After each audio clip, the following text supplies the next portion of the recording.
জাহাঙ্গীর আলম বিগত 16 বছর যাবৎ আওয়ামী লীগের হয়ে কাজ করেছে, কিন্তু তিনি এখন কিভাবে, আমি জেলা প্রশাসকের কাছে একটা দাবি জানাচ্ছি, কিভাবে আওয়ামী লীগের দোসরকে প্যানেল চেয়ারম্যানের দায়িত্ব দেয় কিভাবে? আর শিকলবাহা বলেন, শিকলবাহা কর্ণফুলী উপজেলা শিকলবাহা তথা প্রতিটি ইউনিয়ন পরিষদে যেটা প্যানেল আছে মেম্বারে, ওইটা সমস্ত প্যানেল হলো আওয়ামী লীগের প্যানেল, আওয়ামী লীগের তারা গঠিত প্যানেল। ওই প্যানেল থেকে কিভাবে আওয়ামী লীগের দোসরকে এখানে দায়িত্ব দিয়ে প্যানেল চেয়ারম্যান পুনর্বাসন করে, এটা আমরা হতে দিব না।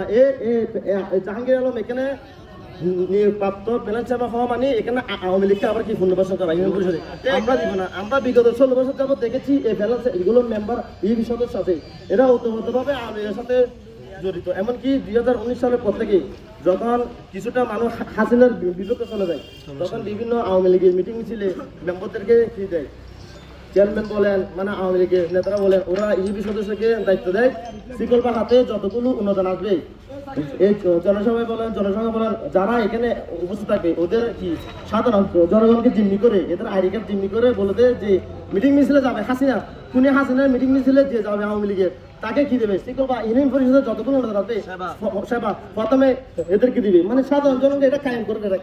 এটা আওয়ামী লীগ এমন ভাবে রাজত্ব করছে, সাধারণ মানুষের এক জিম্মি, কিন্তু এত বছর এগুলো কেউ করতে পারে নাই।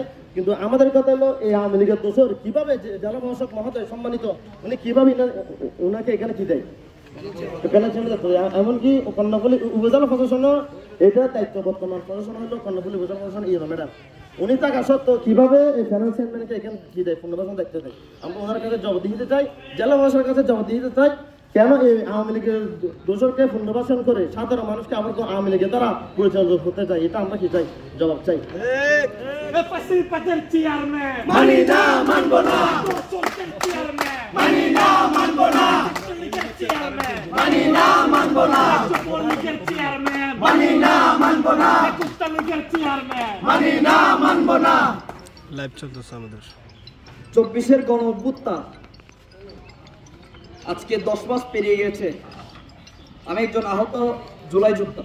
আমি এখনো পর্যন্ত জুলাই আন্দোলনকে ধারণ রেখে এখনো পর্যন্ত অন্যায়কে অন্যায়, ন্যায়কে ন্যায় বলে যাচ্ছি।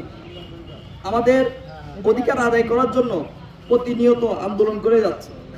এখানে আমাদের